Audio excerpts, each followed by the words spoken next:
Luciana, eu vou começar perguntando para você, então, qual é a sua análise a respeito aí da política de cotas para as candidaturas dentro dos partidos políticos. Elas, de fato, tiveram bom resultado, foram positivas para o processo eleitoral, para garantir a inclusão de grupos que nem sempre se viam representados ou conseguiam espaços aí no campo da política nacional?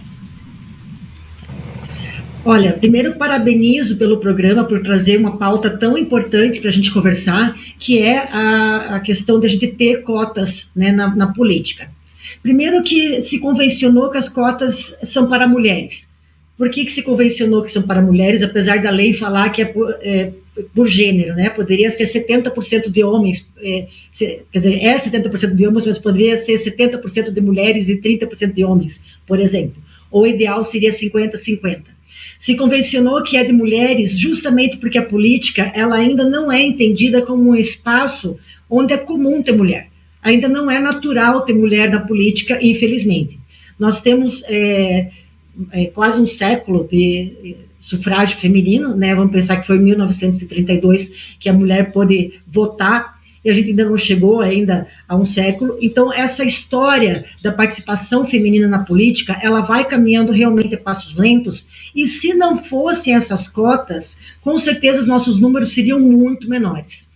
E é importante também lembrar que as cotas, elas se referem ao parlamento, né, ao legislativo, e não ao executivo. Não existe, por exemplo, cota para a prefeitura, ou para governo, ou para a presidência, porque, por exemplo, poderia se exigir que as chapas, né, que concorrem ao município fosse 50-50%. Por exemplo, uma mulher de cabeça de chapa e um homem de vice, ou vice-versa. Mas isso não existe. O que existe, então, são cotas que exigem, no mínimo, 30%, então, de variedade de gênero para as candidaturas ao legislativo.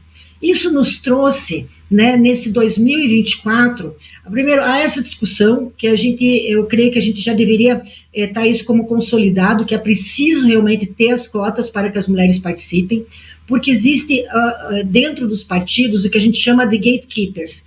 Quer dizer, dentro dos partidos é que é decidido quem vai ser candidato e quem vai ser candidata.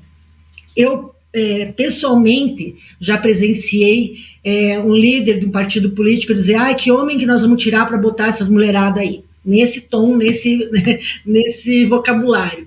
Porque dentro dos próprios partidos existe uma maioria de lideranças masculinas, e são essas lideranças masculinas que ganham o apoio político e o apoio financeiro.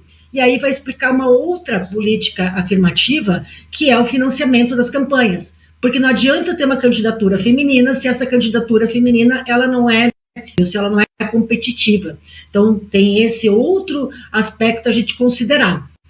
Hoje, para a gente ter uma noção, na América Latina, existe uma média de 15% de prefeitas, de mulheres, e 30% de vereadoras. E no Brasil, a gente está abaixo dessa média.